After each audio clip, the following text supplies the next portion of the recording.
diseases were rampant in the hospitals. How about just in the normal camp life? Absolutely. Disease is really what occupies a surgeon most of the time. And when we say surgeon, it really just refers to a medical officer. It's a medical term rather than somebody who is an operator, somebody who cuts into the body. Now, surgeons are most of the time going to spend their time with sick people rather than injured people. Between 600 and 700,000 people died in the Civil War, and over 2/3 of those are from disease. They aren't people that were killed on the battlefield in combat. These are people that died in camp, many of them without ever seeing battle. These are people that came from isolated communities, many of them from farms or from rural small towns, both north and south. And so when they come into an environment with a lot of new people that they've never met before, and they're in a close, confined space, communicable diseases are going to run rampant.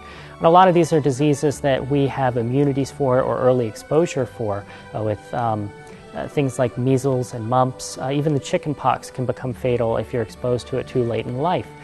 So these are things that kill people in camp, and we wouldn't normally worry about them.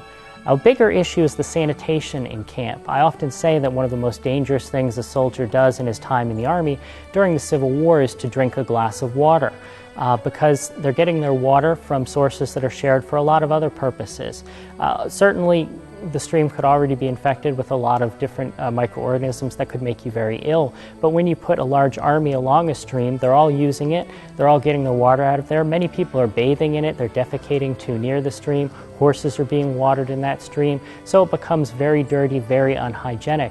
And this is people's source of drinking water, cooking water, bathing themselves. And so with the unsanitary water, they're really exposing themselves to dysentery, chronic diarrhea, typhoid fever, some of the most dangerous diseases that will affect a soldier long before he's ever on the battlefield. So I assume dysentery was pretty widespread in the military. Dysentery is widespread. It's almost universal. You would talk to any veteran, and if he was honest with you, he would tell you that he had some experience with dysentery. And that certainly wasn't just the enlisted men. Officers were not exempt either. They're all drinking the same water. Medical officers are going to do their best to improve the sanitary conditions in these camps throughout the war. They're going to try to put camps farther away from water sources, try to keep latrines away from water sources and away from the camps, make sure that camp areas are well drained and that there's systems to dispose of waste, food waste, trash. And that will do a lot to improve the camps. Unfortunately, a lot of the infantry commanders are not in the mentality of medical service. So they're going to want their men as close as possible to the water so they don't have to walk as far, and they're going to want to put the men in convenient places rather than healthy places.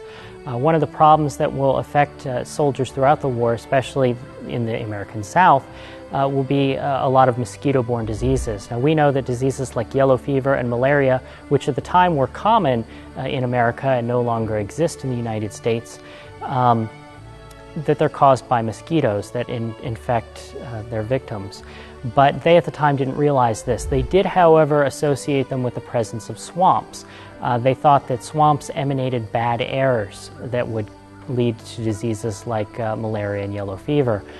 They didn't associate it with mosquitoes until the turn of the 20th century, but they did know well enough to avoid swamps whenever possible for their camping locations. Sometimes that was unavoidable.